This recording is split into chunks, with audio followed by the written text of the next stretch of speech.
and welcome to Books Unbound, the podcast where we unbind books to get to their hearts. With your hosts, us, it's Ariel and Raeleen. Hello. Woo-hoo. We're back. We're back. We took a week off. Hope you're all well and enjoying the beginning of spring. I do feel like spring has sprung now. There was, I guess it's just March. March, it's a difficult month. March. It's a difficult month because obviously January and February are the brutal winter months. Mm-hmm. March is this transition, and it's messy and it's unreliable and it's unpredictable. Now we're midway through April and things have started to level out, you know? Yeah. But I am so excited to be back home. I just came back from a big trip to the UK that I'm so excited to tell you guys about because I did some really amazing literary adventures. Ooh. And I bought so many books. Classic. Woo, woo, woo. So I'm really excited to talk to you about everything because I have a lot of bookish stories to tell. That's this so week, exciting. It's so funny. We've probably talked about this before, but every time Ariel goes on a trip, we almost go no contact the entire time, just naturally because you're busy, you're hanging out with other people, right? And so we kind of just don't text a lot. And so oftentimes I have no idea what you've been up to.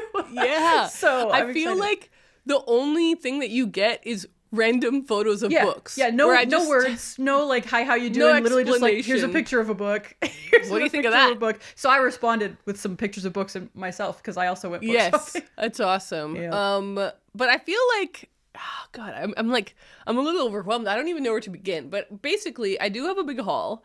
And my haul kind of tells the story of the trip in some ways. Yeah. And so if we should, I think we should just jump into the haul. Let's do it. I love starting with the haul. You know what? I take that back. Literally 3 minutes ago, we just talked about news that we're supposed to tell everyone. And we do this every time. We get ready for the things we want to tell you guys, and then we hit record, and it erases from our mind. Goes away.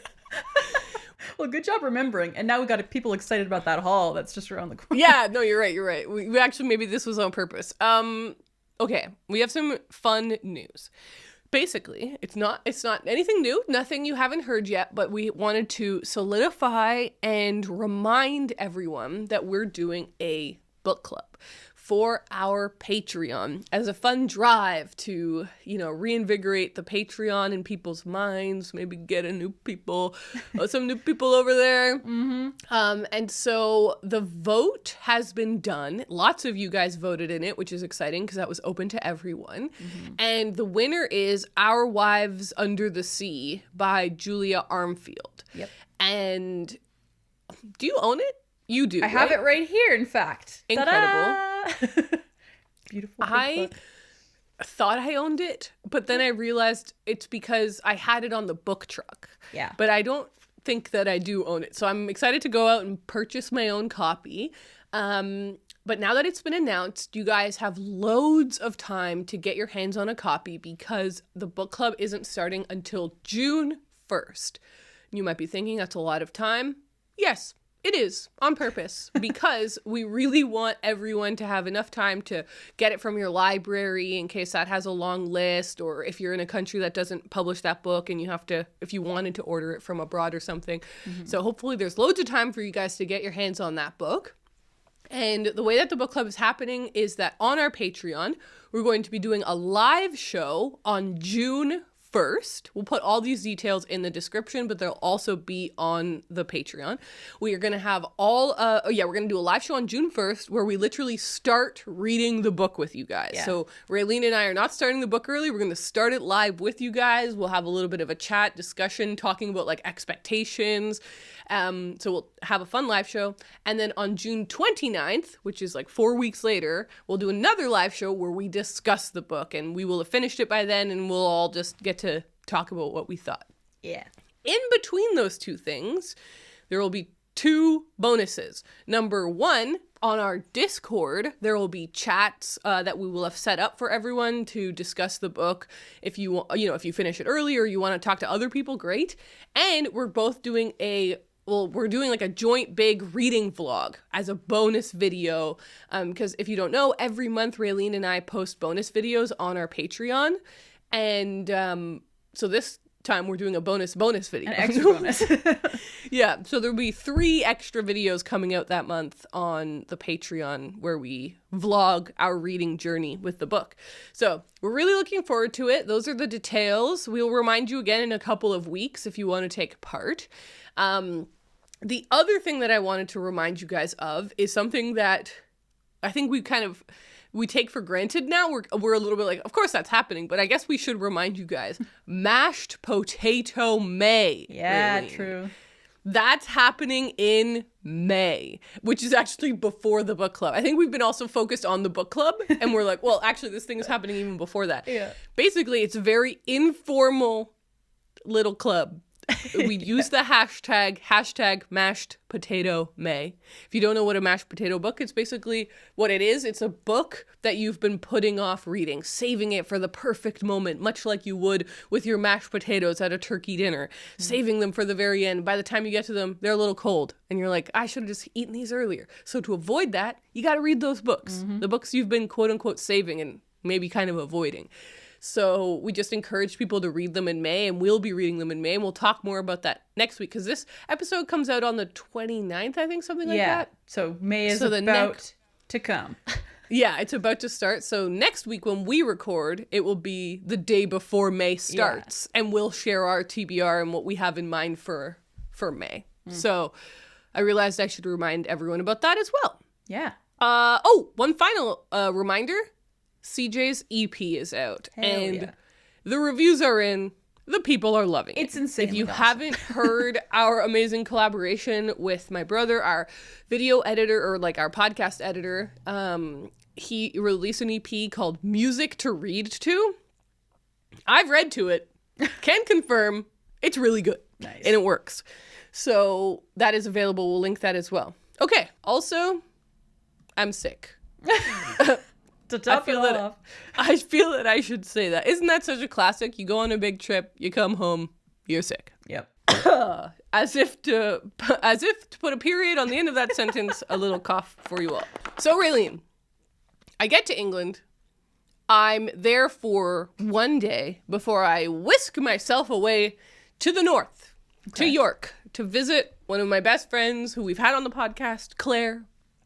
She's going to be at the wedding. Are you excited to meet her? I'm so excited. It's that's something I think about a lot, is all the people, all your England friends who I've never met, and people from all over that I just haven't met before. Oh, you're going to get to meet everyone. I love it. All the characters from my many crazy stories. Exactly. You're going to meet all at once.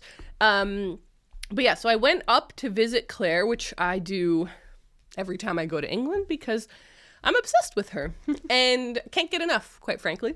But I have visited her in York quite a few times now, and she suggested, she's like, you've been here loads. We've done a lot of what there is to do in York.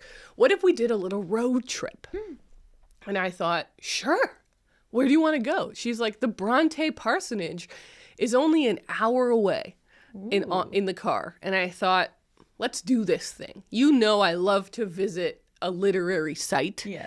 And I was so excited to visit the Bronte parsonage. We were really fortunate in that we were allowed to film in there. You're not allowed to film in the Bronte parsonage, but we emailed beforehand and we were like talking with the people that organized the museum and asked if we could get permission, and we got permission, which was really, really wonderful. Which just felt really special to get to film there and do a private tour of the place and learn some really cool details and things. It was just a beautiful trip. And the town that it's in, Haworth, is a beautiful little village with a lot of character and charm, and it's sort of a tourist town because obviously a lot of people come for the Bronte-ness of it all, but also is just like a town that people live in. So it had a really good mixture of cute shops, but also great restaurants and stuff like that. And so the actual bulk of my haul, basically half of my haul, is from that little trip. Oh, cool. Basically, the first thing that Raeleen, I've told you all about this, but I have a rule. I have actually a lot of rules. They're called my rules for packing. And I believe that if a person were to follow these rules, they have a better trip, packing-wise. Just packing-wise, right? It just helps you, their guidance for how to pack. things I've picked up on my many trails, ideas. I broke a couple of them this time. And honestly, I regret it. Like, every time that I break my rules, every time that I'm like, I know, Ariel, you said only pack one book, but I'm taking 3. It's fine. No. Not fine. It's not worth it. But actually, so this one, I don't regret taking this book. And one of my rules is that you should only take one book or an e-reader. Because if you're like me or Raeleen, you're going to buy a lot of books on your trip. And every time you are going to want more room to take books back rather than be glad that you brought a book to read. Like that equation doesn't work. So anyway, the book that I took was Jane Eyre. And that is because I was told that there's a stamp. You can get a stamp.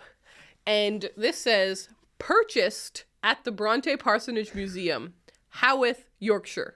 Which is funny because I didn't purchase it there. So I'm going to cross off the word purchase and say this book visited the Bronte Parsonage Museum. And I just thought it was cool because this is a copy of Jane Eyre that I've had the longest. I stole it from my dad's library when I was like 12 or something. Amazing. I just took it. And so this is my copy, but it's been literally around forever.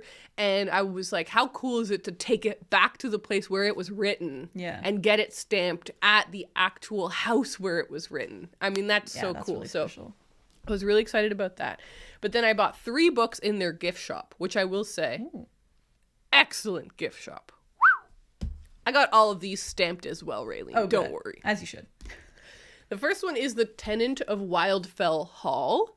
This is one that I've seen the adaptation of. It's a cool adaptation. I really want to rewatch it because I haven't seen it in a long time. But it also stars Toby Stephens, who is in the Jane Eyre that I really like. That's just a fun fact. Anyway, Anne Bronte, well, the most forgotten of the sisters. What's going on with that? She gets the least attention. And I don't own this. I thought it would be cool to get her book while I was there, and I really like this edition. These editions, remember when they started coming out, they had the like butter texture? Mm-hmm. Do you know what I mean? Like the velvety texture? They don't have that anymore. I know. I have some that are, I have both versions because I have a bunch of those editions. I find that fascinating. Also, we realized, because Claire has this exact copy, but the old version that has the butter texture, hers has a print of a beautiful, do you remember the author photo used to be on the inside? Oh, yeah. They don't do that anymore. Crazy. Come on, yeah. That's shrinkflation for you. Somehow more expensive, but less detail. Mm-hmm. Okay, next up I got Charlotte Bronte's Selected Letters. Oh, cool. Yeah. Yeah. Yep. Had to get it. We can all agree. Beautiful edition. So these Oxford World Classics really remind me of school because in my degrees, these were the ones that you would always get at the school bookshop. Yeah. But this one I feel like is particularly nice. It's nicer than they usually are. Yeah, exactly. I totally agree. And Claire also got this one, so we had a little book twinning moment, which is cute. You know I love letters. I opened to a random page, and it was so scandalous. Okay. She was talking about how, like, you shouldn't marry that guy because blah, blah, blah. And I was like, oh my God, I can't wait to read these. And then the final book I bought there was Charlotte Bronte, A Life by Claire Harmon. Cool. So, you know, I'm on my little biography kick right now. My Claire, not Claire Harmon, my Claire, had just read this. And she said that it's really good. And I was like, oh, I would love to get that. So I got this biography of Charlotte Bronte, and I'm looking forward to reading it. It says that it was published, it says now on the 200th anniversary of Charlotte's birth. 200 years? It's crazy. It doesn't, I don't conceptualize of them as that far away, but obviously they are. Yeah. Fascinating. So that was my little trip to Haworth. I did buy a lot of, not a lot, but like I bought some little things like some bookmarks. I bought a little magnet and I bought a mug, a little Jane Eyre mug. But one gift that Claire gave me as a wedding present, I'm losing it. Okay. I'm freaking losing it over this. She gifted me, I don't know if you can see these, Raeleen. I put them on my mini book cart. She gifted me a bunch of mini books. Oh, that's so cute. I didn't even know you had a mini book cart, first of all. That's also very cute. They're all editions of Lucy Maud Montgomery and George Orwell books. Wow. And they're like the nicest quality miniature books I've ever seen. Like they have a dust jacket flap. Like it literally it has the synopsis so cool. on the inside of the dust jacket. They're crazy. They're crazy detailed. They're unbelievable. And so now I have them on this little book cart. Are you kidding me? It's too much. Are you kidding me? That's crazy. I also love that's a great gift to give someone who's traveling because it's so small. So tiny. and yet such a big impact. Yeah. Genius. Good one, Claire. Very good. Very good. Okay, so maybe I'll pause there because that kind of was the Howarth and Charlotte Bronte, or the Bronte parsonage part of my trip. And maybe you could haul some of yours before I go on to my next section. So yeah, my haul is kind of two separate journeys as well. So I'll just start off with the beginning part. So since we had 2 weeks basically where you were in England, so we weren't recording, I was like, wow, I've got free time on Mondays. What am I going to do with my day? And so, of course, I decided to, on both Mondays, go to the zoo. But I also decided to go to a bookstore each time because how could I possibly resist? I don't often have the car. As I've maybe said before, Kyle and I share a car, and usually on Mondays, of course, he has it at work. And usually I'm recording, so I don't have time to go anywhere anyway. But on these Mondays, I was like, I'm going to like make the most out of these days. And that's so awesome. On the first Monday, I went to the zoo, and get this, everyone, I brought a book to the zoo and I was reading at the zoo. By the tigers. So I have a photo for the Instagram of just like me sitting on the bench reading my book and then a picture of the tiger. So that was something fun that I did because I've been wanting to do that. I was like, every time I've gone to the zoo recently, I've noticed that they have lots of benches. And so I was like, why not? Why not go sit on a bench? You know, I've got a membership, so I can go to the zoo as much as I want. It's just the same as going to a coffee shop, but even cheaper because I don't have to buy a coffee when I go there. So that's true. That's kind of become my new thing. But I also have been listening to an audiobook as I walk around as part of my Shrek quest. So that is kind of like what I've been up to. I haven't really done anything interesting other than that, just walking around the zoo, you know, going to bookshops. So on the first day, I went to a bookshop that I had never been to before. It's called The Next Page. And I think they're like a sister bookstore of Page's bookstore, which I really like and I've talked about extensively. And so it's kind of a similar deal. Like it's a 2-floor bookstore. They have new books on the main floor, and then they have like a bargain basement where it's all like used and remainder books. So I had never been there. So I went and just kind of spent a lot of time looking around. And I had told myself, like, you're only allowed to spend $20 here. Nice. So like that's pretty like 1 book or 2 used books and you're kind of done. And I stuck to it. I explored the whole store for like an hour and a half, 2 hours, whatever it was. Beautiful. And I only ended up getting 1 book. And it's like a book that I've been wanting for so long. And so it felt really wonderful to find it there. And that book is Eve's Hollywood by Eve Babbitt. Oh, yeah. So as you guys may remember, I read her book Slow Days, Fast Company last year. And it was one of my top 5 favorite books of the year. And so I've been wanting to get more of her books ever since then. But literally no bookstore I've been to has her in stock. Interesting. And NYRB, this publisher that does these cool editions, they have a bunch of her books, which always surprised me that they didn't have her books at all these bookstores I've been going to, because a lot of them will have like racks full of these books. And anyway, really happy to have found that. Awesome. It's like, it looks thicker than it actually is. It's actually only like 290 pages, but it's bigger than the last one. So at first I was like, oh yeah, this is going to be juicy. So this is kind of, I think this is her first book. And Slow Days, Fast Company kind of like involves her like reflecting on her having her first book published and stuff like that. So I'm excited to go back and finally read her first book. Yeah. So that was the first leg of my journey. And I'm excited to hear about the next leg of your journey. Okay. Well, the majority of my trip was spent in London. So I will share with you the books that I got in London. And then I have a third section that isn't in London. Okay. The most exciting one for me, just because of what happened, is this book, Swim London, by Hoxton Mini Press. They do there's like Garden London, Bridge London, Graveyard London. You know what I mean? Like they have a so many of them. This one was written by Joe Minihane. And I saw this in a shop one day. I was out with Sana, our friend Sana of Books and Quills. And I saw it in a shop. I flicked through it. I was like, this is so cool. I should get it. And I was like, no, it's that was like literally the first day I was in England. I was like, don't get too excited here.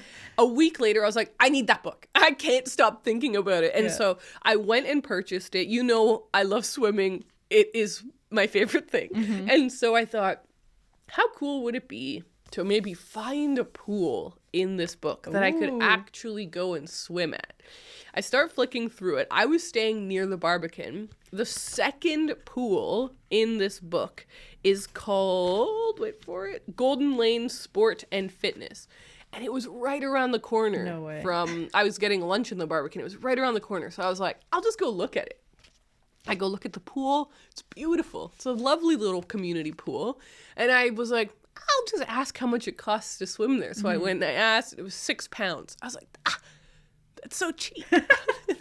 And I was like, I didn't bring a bathing suit. So then I ended up going to buy a bathing suit and then going to go swim there. And amazing. I had such a wonderful time. So I made a whole vlog about that experience. If you want to go see the pool and see the whole thing, you can follow that vlog. It's on the Patreon. But now I would like to try and check off some more of these pools. One of the pool in here, Raeleen, literally it's in a cathedral. Whoa. A cathedral turned into a pool. It looks like maybe the most beautiful pool that man has ever created. And it's it's not in London. It's like an hour outside of London. I mean, what is London, right? It's like a big zone or whatever. But it's like an hour outside of London. I'm like, that's a new life goal. I want to swim in that pool. Yeah. I feel like that's a fun journey for you too. Like every time you go to London now to just try and swim in a new pool. Find a pool. That's so cool. Okay, next up, speaking of the Barbican, they have such a great bookshop in there, and I've purchased some books there before that I've talked about on the podcast, including the Claire Fuller one. What is it? The little one. So Late in the Day. Is that Claire Fuller? Yeah. Or is it a different Claire? Claire Keegan. Thank you. And then also the forest bathing book that I read. I got at the Barbican. So I love going there. They always have great stuff. And this time I bought The Dragonfly Will Be the Messiah by Masanobu Fukuoka. You got me a book by him. Oh, I was going to say something about that rings a bell. Yeah, you got me his book. What's it called? The Straw Revolution? Something like that. And yeah, this is like a tiny little book. It's £5, and I started reading it, and I was like, oh, this is beautiful. It says on the back here that he was a farmer and philosopher who inspired sustainable organic practices with his approach to natural farming and revegetation of desert land. And the first essay, it's just like a couple of essays. Oh, yeah. The first essay is called The Call to Natural Farming, and it talks about how he'd been working at an agricultural college, and he goes on a walk, and it changes his life. Ooh. And it's so it was so interesting. So I was excited to grab that. And I also got this little book on the life history and architecture of the Barbican. I've been on the Barbican architectural tour. I just love the Barbican a lot. I think it's so fascinating as a center, as a complex. Basically, Raeleen, it is this how would I put it? It's basically this large complex that was built as a housing zone, just a lot of housing and apartment buildings. But it's all brutalist. Well, that's for debate. It's up to debate if it's actually brutalist or not. But it is. It's brutalist. And it's very, very beautiful and very utopian.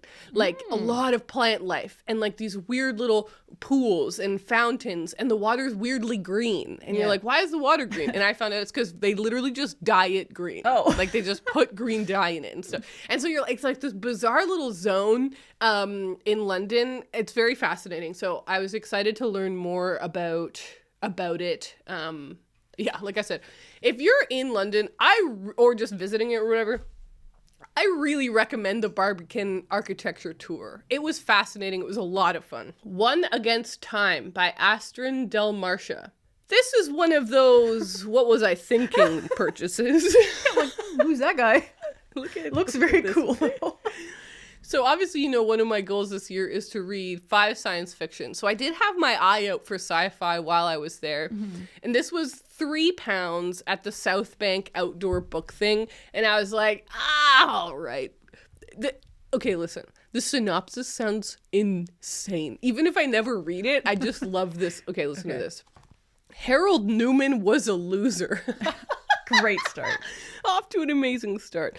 He was a plodding bank clerk whose past was weary and whose future was dull, until the moment when his mind was activated by a warp in time and he became a super brain, a brilliant freak gifted with the power of 20 computers. Suddenly, Harold's future wasn't dull anymore. It was deadly. Oh! What year did that come out? Isn't that amazing? I'm guessing like 1980. I'm thinking like 74. Okay. Let's see. Oh, the copyright page doesn't say. Damn, we'll never know. They're just really trying to hide it from me. Okay, wait. This is worth knowing because that is incredible. Imagine it's like 2004. No, it's definitely not. One Against Time. Oh, they made a movie about it. No way. I feel like a lot of old sci-fi that you've never heard of has been made into a movie and you just don't know about it. Right? Yeah. Okay, the Internet it doesn't have a Wikipedia page. 1970. Whoa, nice. Cool. Okay, so we'll see about that guy. That was more of a souvenir purchase. Next up, I did my important visit to Foyle's, the flagship store. I also went to the South Bank one, but I must, every time I go, visit the Holy Land, which for me is that Foyle's. And I ended up just buying one book there. Whoa. And that was Solaris by Stanislaw Lem. Do you know anything about this one? I don't really know much about it, but every time I see it at a bookstore, I'm like, should I buy this? It looks so cool. And Julia loves it, so. Oh, really? That's also a movie. That's actually really good to know because I haven't really heard of it. But Connor was like, there's a movie on it. It's really well regarded. He hadn't read it either, but we were just looking in the sci-fi section and he had picked it up for me. He was like, I think maybe you'd like this one. So it says, Solaris is the masterpiece of Polish author Stanislaw Lem, a psychological drama and a profound exploration of the science fiction genre. So this is fitting with that goal to read science fiction. Kelvin, such a science fiction name. Kelvin is a psychologist who arrives at a space station orbiting the mysterious planet of Solaris. His mission is to ascertain whether research should be terminated due to lack of progress. He finds the station all but deserted, its straggling crew seemingly haunted by hallucinations of figures from their individual pasts. But then Kelvin himself is visited in the middle of the night by a woman who is outwardly identical to his dead wife. Will Kelvin be able to resist the disturbing ambiance of Solaris and the emotional pull towards the living, breathing likeness of the woman he loved? I don't know. I'm going to have to find out. Sounds really cool. Love the edition. Yeah. The final book I have to show you was a gift, which was really lovely. One of the fun adventures that I got to go on when I was in England was that I hosted an event with our dear sweet Lena Norms, yes, of course. who you will also meet at the wedding. Oh, I know. So exciting. Amazing. But yeah, so she, as I've talked about before, and we'll talk about more actually in a minute, but she published a book earlier this year. No, at the very end of last year. And she's been doing some fun book events. And when I told her I was coming to London, she's like, oh, we could do a book event together. And I was like, that would be so much fun. And so we did. And I got to meet some podcast listeners, which was amazing. Awesome. And some people that watch my channel and stuff, which was really beautiful. And I was given this book, which is so wonderful and really thoughtful. Oh, I have the card that she gave me, but it's elsewhere. It's upstairs. This book, she said, is one of her absolute favorite books of all time. Oh, also, the card was a Moomin card. Perfect. Amazing. And it started with Yola. And I was like, incredible, incredible, incredible, incredible.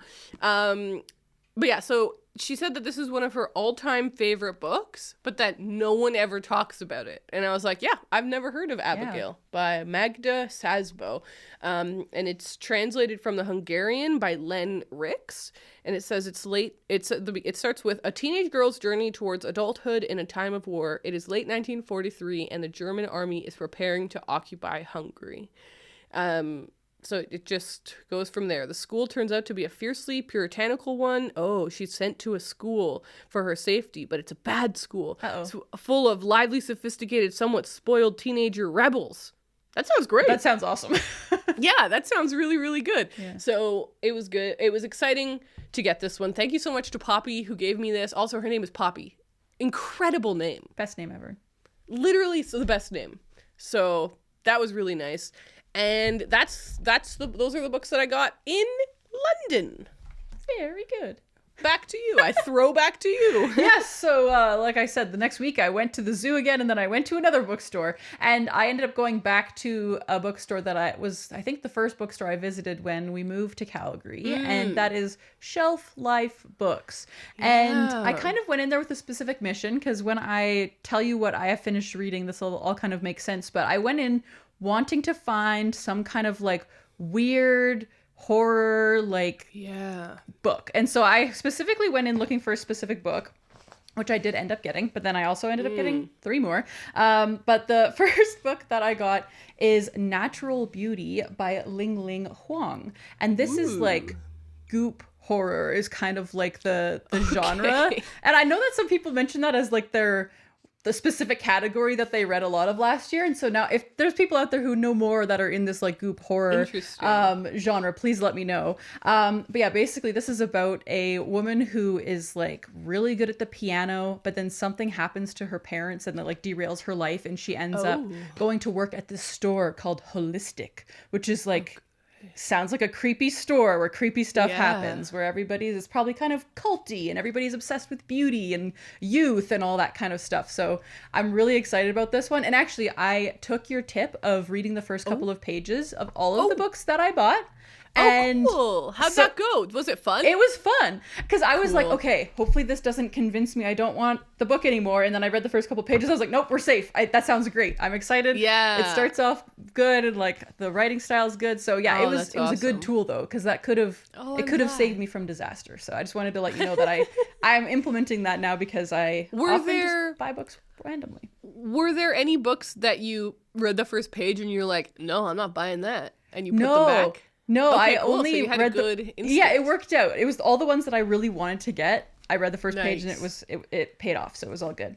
Awesome. So the next book this is when things started to go off the rails a little bit. I just like kept looking and I kept finding things and just kept finding things that I'm like in the mood for right now. And so the next one I got is Annie Bot by Sierra Greer. So those have similar covers. Yeah, I feel like I have like a whole vibe going on with the books that I got. There's like something there. Women in weird situations is kind of like the zone I'm existing in right now. And so this one is about a robot companion. So it kind of gave me the vibe of the movie Companion, which I watched a couple of weeks ago and really enjoyed. So the main character is this like AI robot who, is like the girlfriend to some guy. And he is like, wants her to become like, he's excited that she's like showing human characteristics and kind of like, become kind of feeling more human, but then she starts to not be as obedient and whatnot. And so it's kind of like, So I don't know if that one is horror or if it's kind of just, just sci-fi, but either way, I'm excited about that. And then the next book I got, it was kind of funny. I actually bought this book for my friend for her birthday. And then I decided I wanted to keep it. And then I saw it at Shelf Life Books, so I ended up just buying myself a copy as well. So now we both have it. And that book is The Faces by Tova Ditlevsen. And I've heard so much about her, but I don't know anyone who's read one of her books. Yeah, right. That's how I feel as well. Like she has a lot of books. She has like a trilogy of memoirs called the Copenhagen Trilogy. Yeah. And then she has a bunch of novels as well and short story collections and stuff.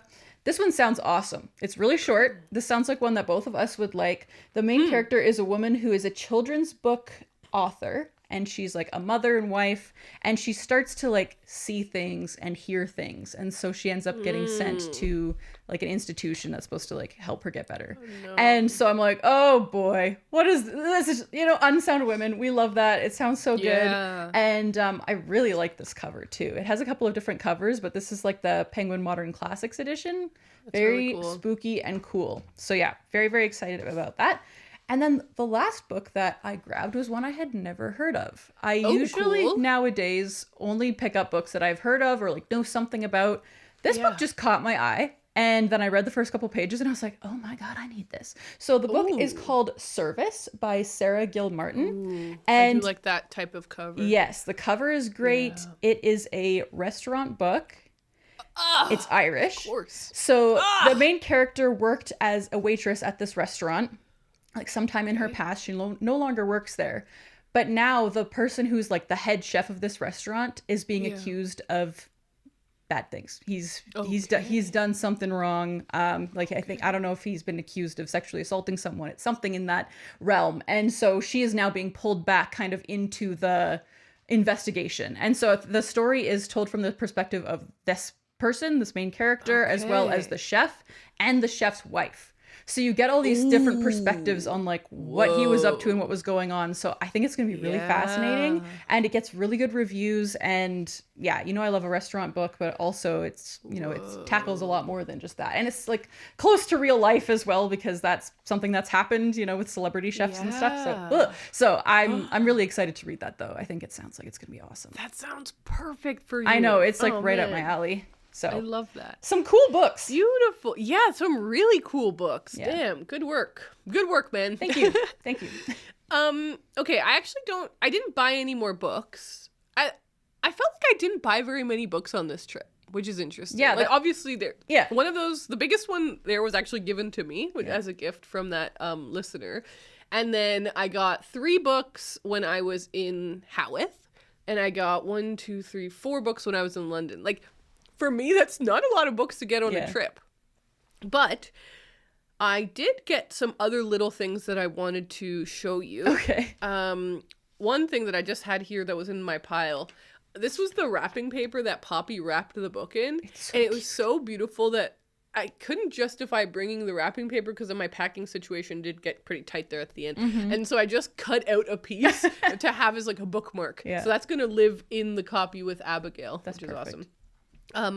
Claire gifted me this very lovely little handbound notebook, which with marbled paper. You gotta love a marbled paper. Gorgeous. So that's very beautiful. I also bought this paper, excuse me, weirdly at the restaurant where we had lunch. It was, excuse me, I think it was called the Howarth Post Office Pub or something like that.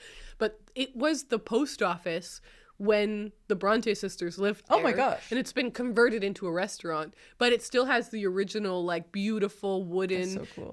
Bar, like, you know, countertop from the post office, and it looks like a little post office, but it's also a beautiful pub now. And so they had a little section with some cute merch things, because I guess to lean into the post office vibe. This paper is so beautiful. And I'm always on the lookout for good paper to make into books. And so I couldn't resist. I was like, yep, that's small. I'm going to buy that and make it into a book. So that's cool. I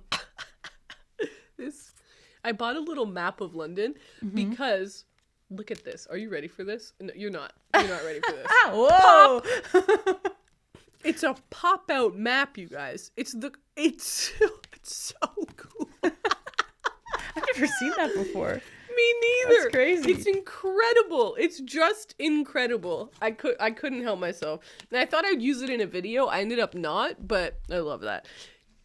Okay, the next adventure that I went on that I need to tell you, well, the final adventure, it was the day before it was like 2 days before I was going to leave. And I was thinking like, okay, I've got 2 days left.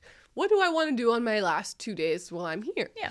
And I started thinking, and I realized, I'm probably not going to be in England again this year. Like, you know, you never know, but I really don't think so. One of my goals for the year is to visit a George Orwell site. Yeah. I should probably probably do that. Like, while I'm here, I've got 2 more days. I should probably do that. And I start looking into it to be like, I have visited some. Like, he has a famous statue outside of the BBC, and he has he lived in a lot of different places, not for very long, but like there's plaques all over London, and I've been there. There's not much to do. You just like go to the building and you see the plaque, and it's like George Orwell lived here for 6 months, and you're like, awesome. Cool. All right. You just keep walking. So I was like, I'd like to visit something a little more substantial than that. But if worse comes to worse, that will count. I'll go to a couple new ones that I haven't been to. I start doing some research. And I realized I come to learn, the place where he lived for the longest stretch of time, which was in some ways 4 years, in some ways 8 years, but basically was this cottage an hour outside of London. Okay. He rented out this cottage, partly because he wanted to write more in silence, partly because he was getting sick, because if you don't know, he died of tuberculosis. Everything is Tuberculosis by John Green. Partly because he was getting sick, partly because he wanted to get married. Like, there's all these reasons why he decided to kind of live outside of London. And he found this cottage that actually his friends found for him. And the first time, like, he paid for it, the first time he showed up, he'd never seen it. And I was like, relatable, Mr. George Orwell. I myself have done that move. I myself have moved into the country without seeing the house. But anyways, he rented this cottage in this little town called Wallington. Not even a town. Barely a village. It's like it's a road. Okay. It's like a place where 2 roads meet. And I thought, okay, what would I do if I went there? So there's his cottage, which it belongs to a person. Like, it's someone else lives there now. Yeah. So you can't visit it. You can't go inside of it or anything. But I was like, okay, but still, it'd be very cool to get to see it. Around the corner is the church where he got married. Ooh. And I was like, okay, well, now we're talking about a trip. Yeah. And then just around the corner from that, and this, I didn't know this, just around the corner from that is Manor Farm. There is a farm literally called Manor Farm, which if you've read Animal Farm, dear listener, you're thinking, that's the name of the farm in Animal Farm. That's crazy. Yeah, it is crazy. I had no idea that there was actually a farm called Manor Farm near where he lived. Do you think they named it that because of him or vice versa? No, I looked it up because I thought the same thing. Yeah. I thought to myself, well, maybe this is not a cash grab because they can't make money, but maybe they're like, haha, Orwell lived here, we're going to name it Manor Farm. It's like a pretty famous farm, I guess. Like, it's been a farm for 100 years before he lived there. And the town is called Wallington, and the one of the towns in the book is called Willingdon. So I was like, minute. He's doing the same thing that authors all over do, like with Lucy Maud Montgomery. So much of the towns are like thinly veiled other towns that actually existed. I was like, this is amazing. I've got to go. I was like, how do I get there? And so I found out you just take a train north. And you get off at a little town called, what is it called? Baldick? Something like that. And it was so funny, Raeleen. I was like, okay, so I get off at this town, and then it's only a 10-minute drive to this village. But it's also like an hour and a half walk kind of a thing. Because it's out in the middle of nowhere. Yeah. So I was like, okay, well, hopefully there's Ubers there. Like, I don't have a car. I'm not going to rent a car for this whole adventure. I'm like, it'll probably work out. So I get on the train the next day. Mm-hmm. It's the last day of my England trip. It's raining as well. I don't have an umbrella. I'm like, screw it. Who cares? I'm on an Orwell adventure. I don't need my hair to not be frizzy. Mm-hmm. That's okay. So I get on the train, ride it to this village, to this town, get off the train.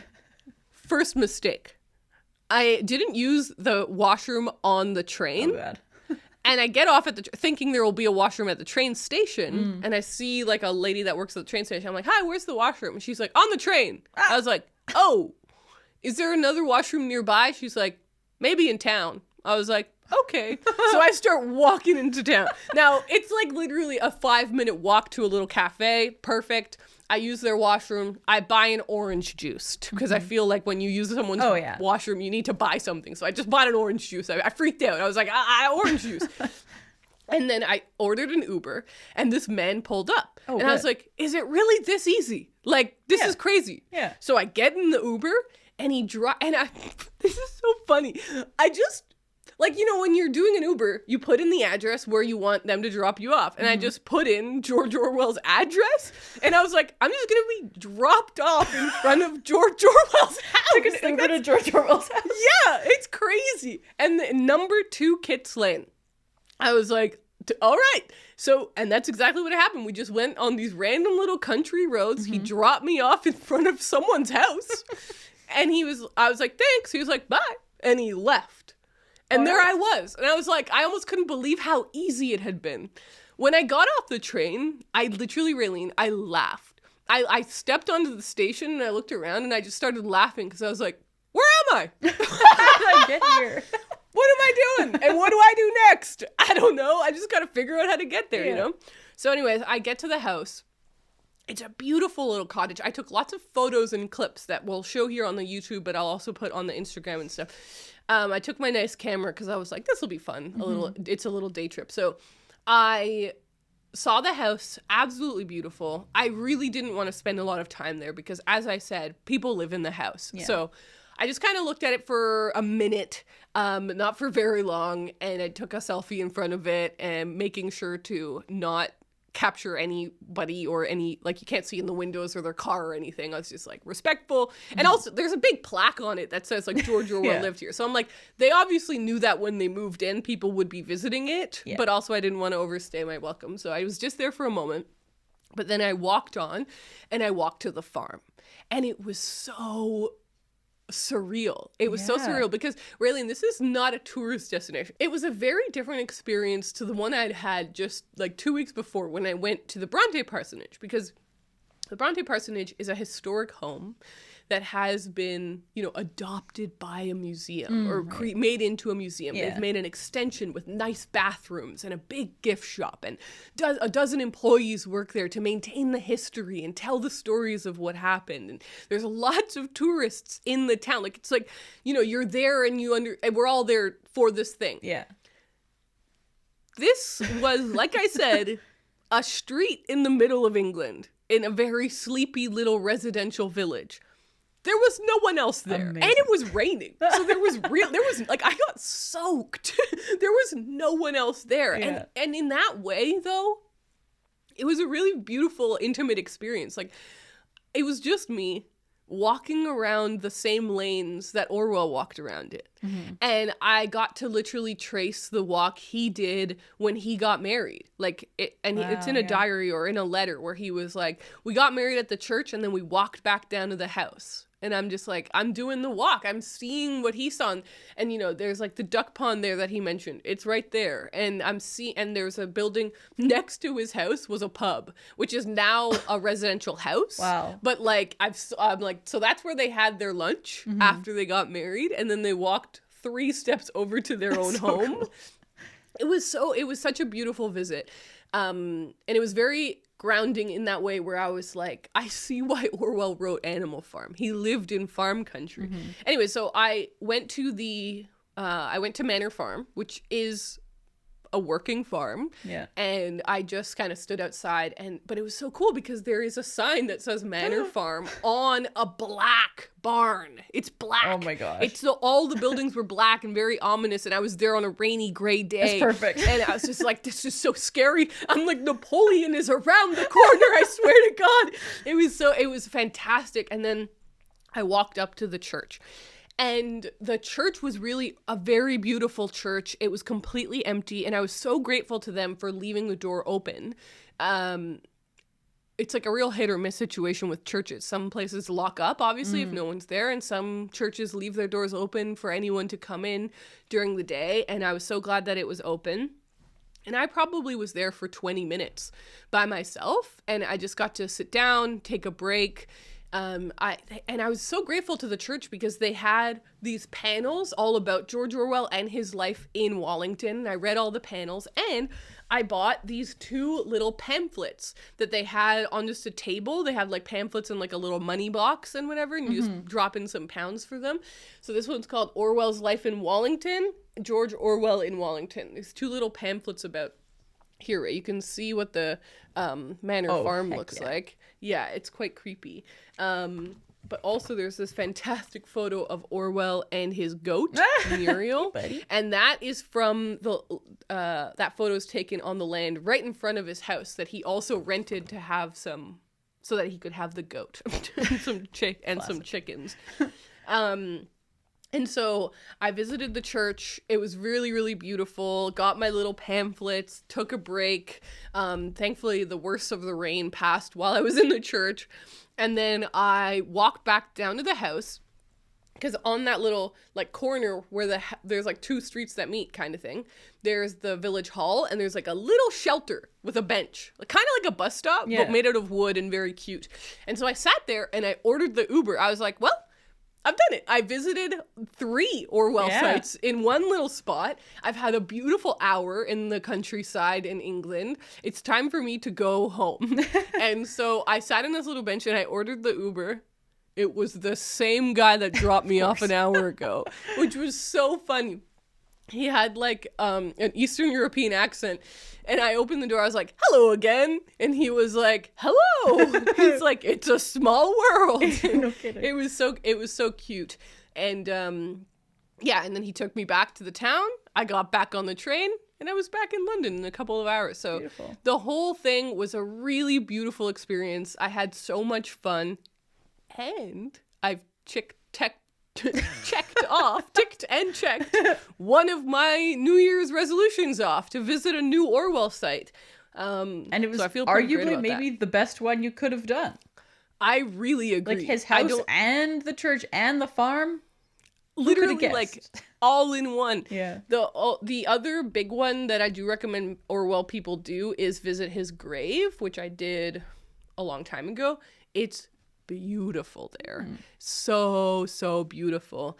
But it's in a different town, in a different place. So anyways, that was my visit to England. I had a lot of fun. And it was fun to share the trip through the books, from swimming in random pools in London to visiting the Bronte parsonage to visiting Orwell in Wallington. I had a really fun packed trip. I got to see a lot of friends and things. So now let's talk about what we've been reading. Because we do have some books to review and we've got some books to... do you want to talk about what we're currently reading or what we finished? Let's talk about what we finished. Okay, start us off. All right. So, as I sort of mentioned, I read a book that inspired some of my purchases. And so that book I'm going to talk about now. And that book is Julie Chan is Dead by Lian Zhang. Lian Zhang is a second-generation Chinese-Canadian author who splits her time between Vancouver and Toronto. After a short stint as a skincare content creator, she graduated from the University of Toronto with a degree in psychology and criminology. Julie Chan is Dead is her first novel and will be released on April 29th. You read it! I read it. So fast! I really liked it. So this book has kind of like taken over my brain a little bit. But let me just tell you what it's about. So this is about a young woman named Julie Chan who's like in her late 20s. I don't think it specifies. And she has a twin sister.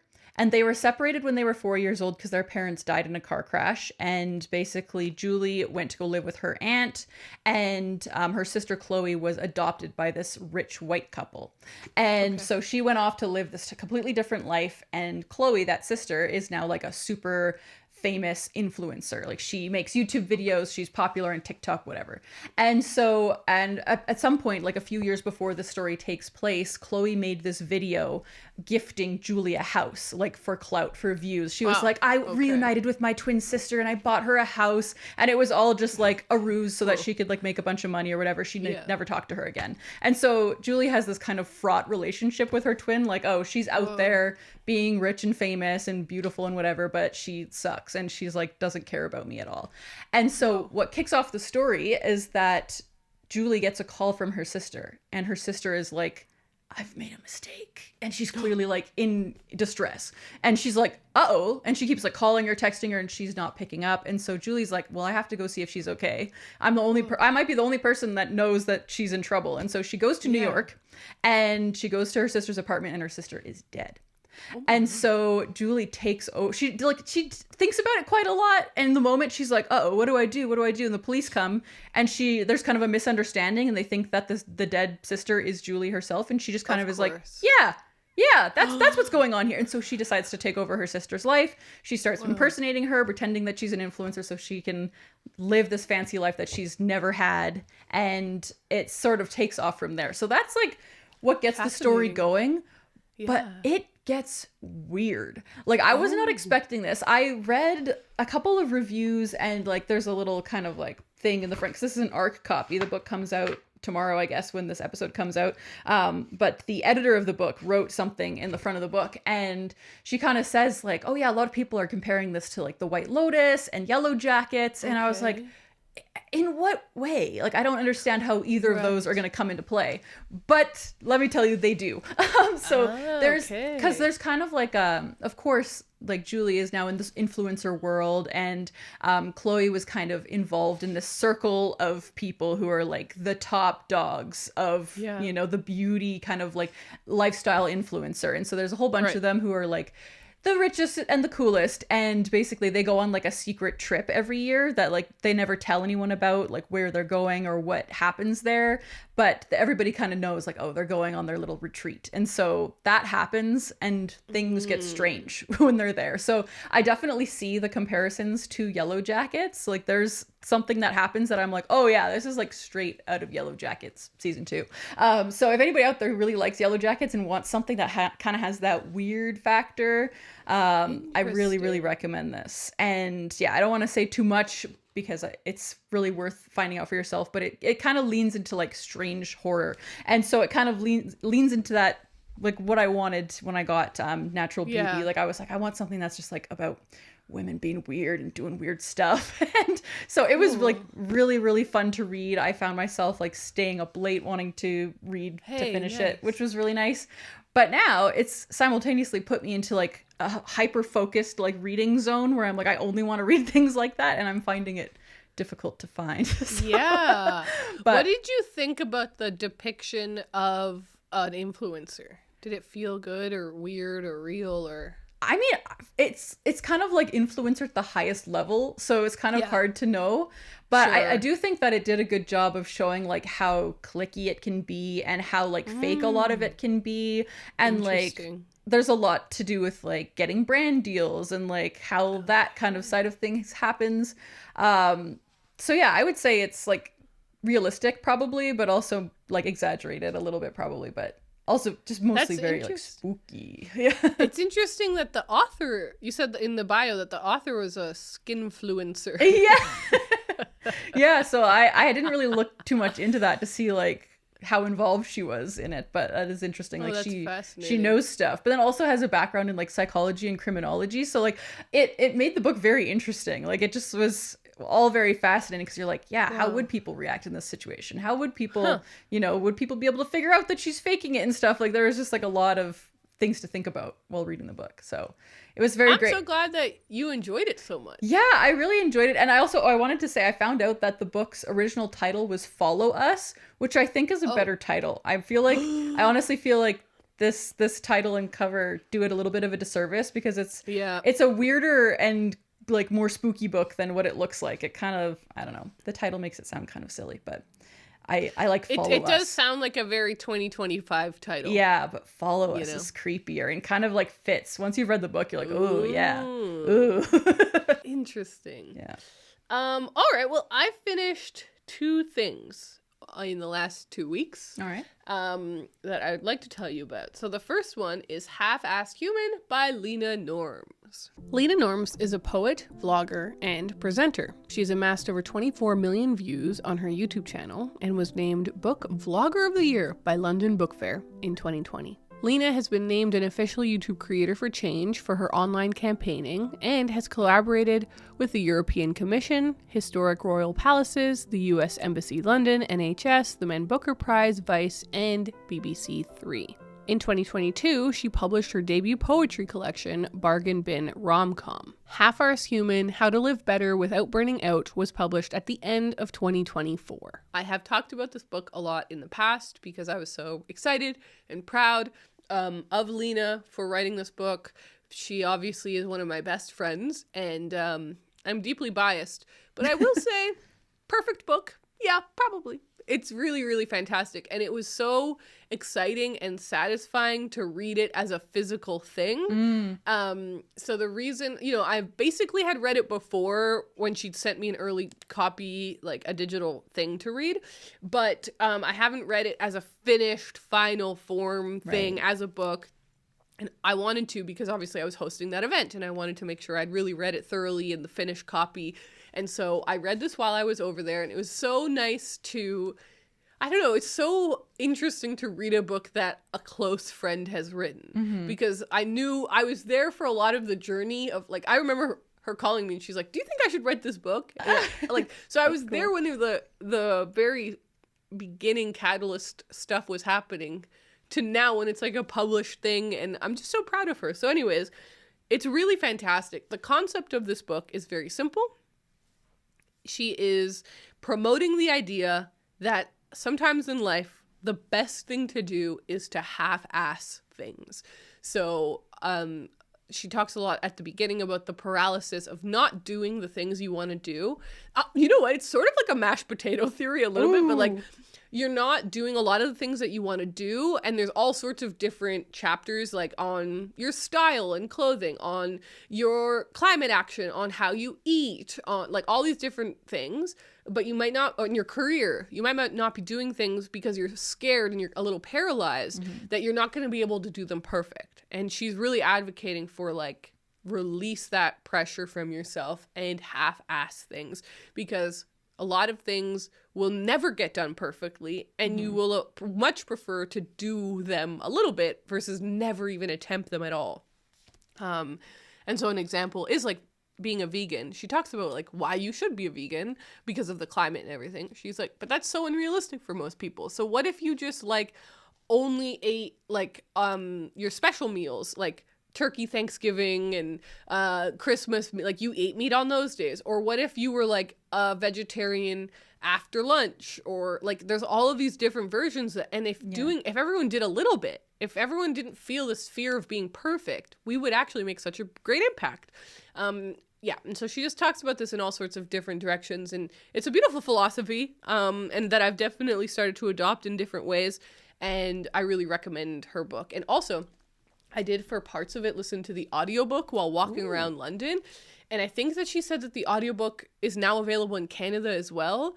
So I do recommend it because she's such a great presenter and the audiobook has so much personality and character. The other thing that I read, Anne of Windy Poplars by Lucy Maud Montgomery. Lucy Maud Montgomery was a Canadian author most known for her series starting with Anne of Green Gables. She was born in 1874 on Prince Edward Island, where most of her novels were set, and which has consequentially made the island an internationally visited tourist site. Anne of Windy Poplars was published in 1936. It took me a while to read this one, more just because of life, being busy, versus how much I enjoyed the book. But I was like, where to begin? I really enjoyed this book, and I'm really glad I read it. I had a fun time with it. If you don't love Anne, it's not worth reading this book. This has definitely solidified my idea that Lucy Maud Montgomery nailed every other book in this series. So here's my take. The first book is a classic for a reason. It's an excellent novel. It's a beautiful story that's well synthesized. It's got a point to make, and it makes it, and then it finishes the book. There's a beginning, a middle, and an end. There is an arc, and it follows one character really well, Anne. Right? You see this development of Anne, but it also has really richly developed side characters, but not too many of them, right? But there's these great relationships between her and Marilla, her and Matthew, her and even Rachel Lynde or Diana, these really strong relationships. And one thing that really struck me when I read Anne of Green Gables is that Gilbert isn't that important of a character. In like the adaptations, he really is, because obviously they're always like souping up the romance, but in the book, in the first book, it's not that important. It's just a guy. It's just a guy. So it's a perfect book. It's great. Second book, disaster. A disaster of a book. I wish I could talk to her about what she was thinking when she wrote it. Like, I know that, like, she had a complicated relationship with the rest of the series. Like, in some ways she really wanted to write it. In some ways she loved Anne. She was very grateful for the success it brought her. In other ways she wanted to move on to other things. But, like, she wrote so much extra Anne stuff, like short stories and things. There's no way she didn't enjoy it. Like, she clearly had a lot of ideas. But the second book is just a mess. There is no plot. There is no overarching theme. There's no central idea. And there isn't really a central character. It's almost like a collection of short stories that are sort of about Anne, but like sometimes not. And you're just like, what? Disaster. Yeah. Third book. Fantastic. Incredible. Almost on par with the first book. Like just right under it. The third book, again, has a central theme. It's about becoming a woman. The step between being a teenager who lives at home with her, in this case, adopted parents, to being an independent woman, living by yourself, making your own life decisions, finishing university, living in a big city for the first time, and starting to be proposed to. And obviously at the time, especially, like, what does that mean? It means that you're deciding what your life is going to be. What kind of person do you want to marry and attach yourself to? These are great, fantastic questions about womanhood. Fantastic book. Beautiful. It has a real arc. This does not have an arc. The fourth book, yet again, goes back to more of that second book thing. But what's weird about this book is that the rest of the series were written chronologically. Mm-hmm. This book was written decades after the other books. Oh. Yeah. So like Anne of Green Gables was written in was published in 1908. This was written in the 1930s, like way after. It just doesn't really make sense. I think that this was one of the books that she was like pressured to write for publishing's sake. And so then she like slotted it in between what used to be the third and fourth book, but are now the third and fifth book. So weird. And you feel that. You feel that because you're a bit like, what are we doing here? Yeah. Basically, this book is 3 years between the last book and the next book, where Anne is a principal in a rural community. Mm-hmm. It's better than the second book, even though it's random, even though, again, it feels like a lot of short stories where she meets a new person, she meddles with their life, and then she leaves again. So it's still got that weird flow, but I think that Lucy Maud Montgomery was just a better writer. Like, it's decades later. I think she's just a good writer at this point. And so even though it's quite random, at least it's well written and it's compelling. And I felt very invested in certain little stories and things, but it's very episodic in a way that I'm like, what are you doing? The other weird thing is that it's epistolary. So it's written almost like 70% of it is letters from Anne to Gilbert. But I don't really know why. Like, it didn't need to be told in that perspective. I'm curious if Lucy Maud Montgomery was sort of just like, I'm going to try a new style. And she, like, started writing it as letters. But then, like, the facade falls apart really quickly. And I really think it would have been so much stronger if there was a response letter. But it's just letters from Anne to Gilbert. You never get the Gilbert to Anne letters. And sometimes Anne will be like, I loved that letter you wrote me. Anyways. And then you're like, this is fiction. Very... We could have both sides. 100%. It isn't like they were lost to history. Yeah. Like, oh, they were in a box that got burnt. No, you could have written those as well. And it would have felt way more framed and solid. But that didn't happen. So I don't think it's a particularly successful novel. But if you like Anne, it's great. Like, you get to spend a lot of time with Anne. She's learning. She's growing. But it's definitely not one of the stronger books. I will say, though, I'm so excited to read the fifth book. Like, I just finished this, like, literally this morning. I had 30 pages left, and I was like, I've just got to finish it before the podcast. Yeah. So I finished it this morning, and now I'm, like, so excited to start the fifth one. She's gonna get married. Oh my God. All right, let's talk about what we're currently reading. Yeah, so the last time we did a reading update, as you may remember, I was kind of like lost and not sure what I wanted to read. And you suggested to me you should read a Stephen King book. Yes, I did. And so I took that to heart. I was like, you know what? I will read a Stephen King book. So I started reading Under the Dome. Oh my God, it's so huge. Big honker. Over 1,000 pages. Wow. I thought it would have been really funny if I came back today and was like, guess what I finished? But that would have been the insane. joke's on me. I only read about 250 pages or something of That's this. still basically an entire book. I know. So I read a huge chunk and then I was like, okay, I'm just going to take a little break to read something else. And that's when I read Julie Chen is Dead. And so now I'm kind of like in that mood. So this has been kind of put on hold for a little bit, but I just wanted to let you know that I am reading it. And that's so hopefully cool. I'll finish it over the next coming weeks. So are you liking it? I am liking it. It's very cool. It starts off with a bang. So for those who don't know, this is basically about a little small town in Maine called Chester's Mill, and it's like really, really tiny. It's like the Orwell place you described. Like it's just a couple of roads. And randomly one day though, this dome drops down and like just it perfectly encases the outline of the town.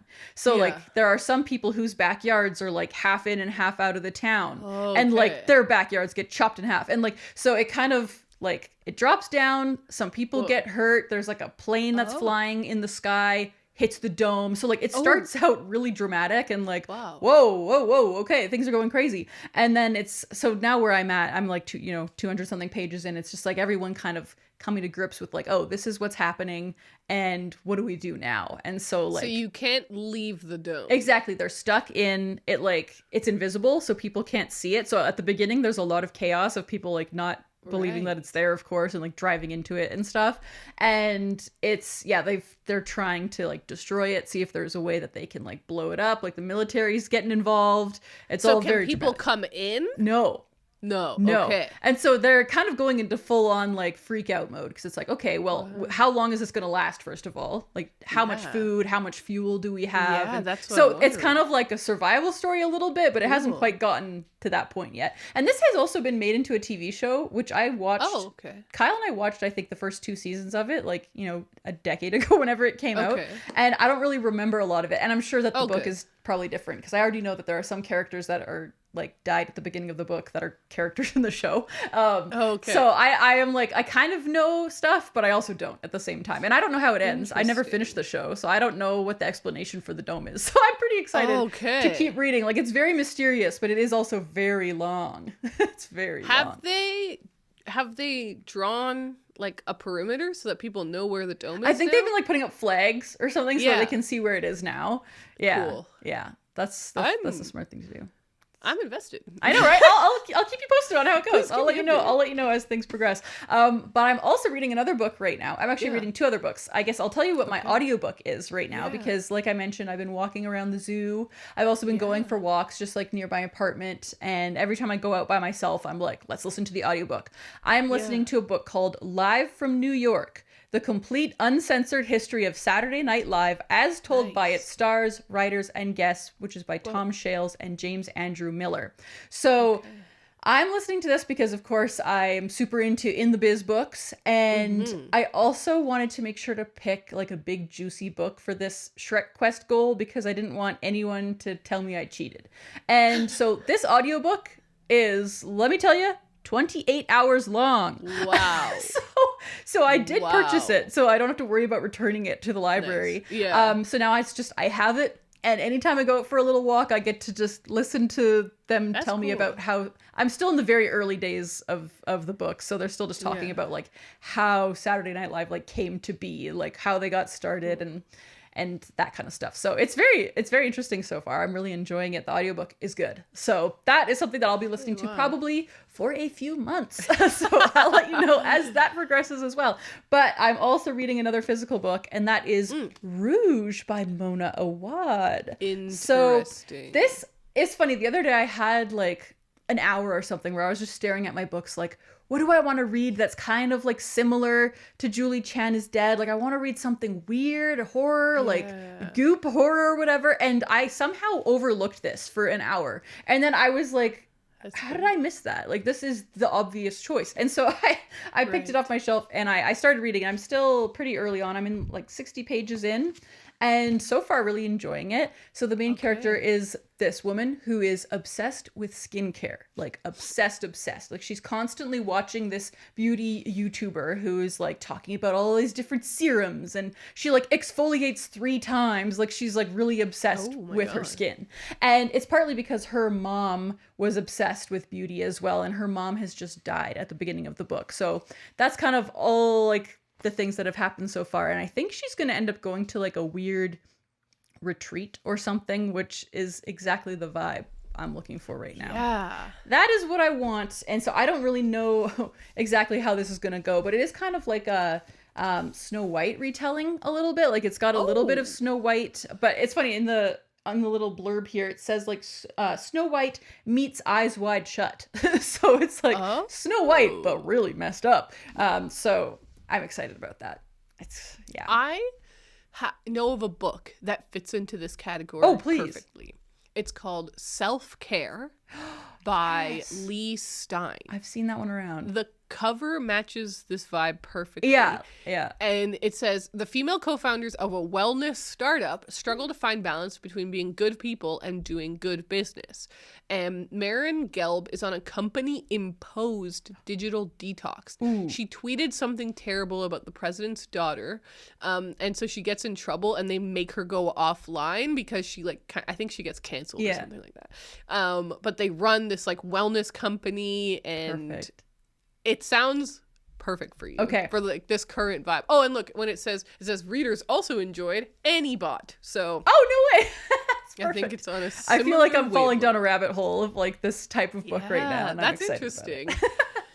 Okay, so the things that I'm currently reading, the only one that I'm actually currently reading is Everything is Tuberculosis by John Green. Connor and I have made more progress through the book.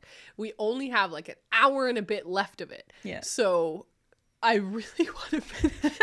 It's so good.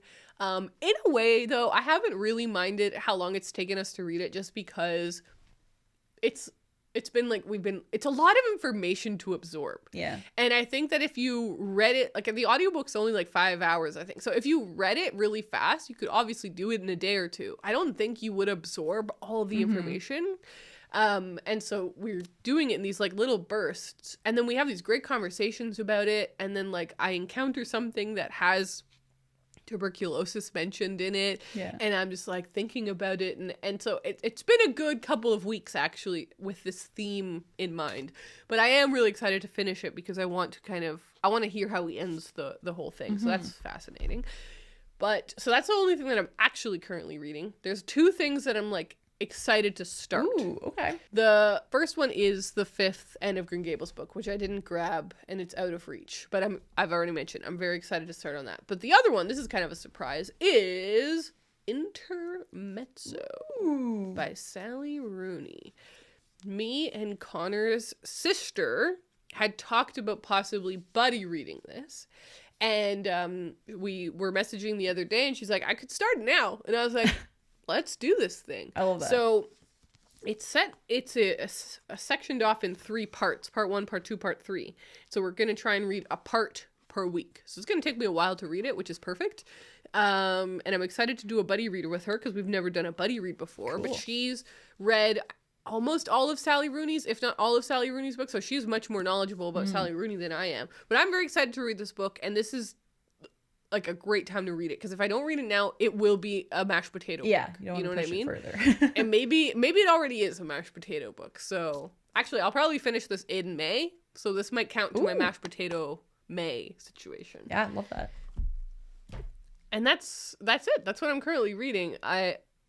Except that I'm not. So I this always happens to me where I'm like, I share the books I want to read next, and then the next thing I actually read is something completely different. So yeah, we'll find out next week what I actually dove into, which is fun.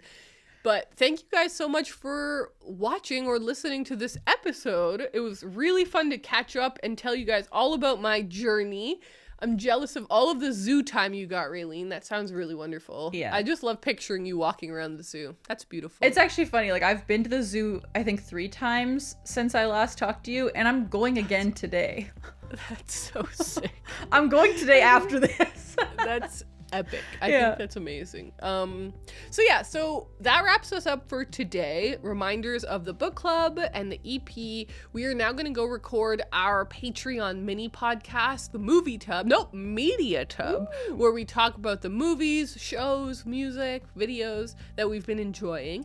And so if you want to go and check that out, it's on our Patreon. Thank you so much to everyone for being a part of our little Books Unbound community, and we will talk to you next week.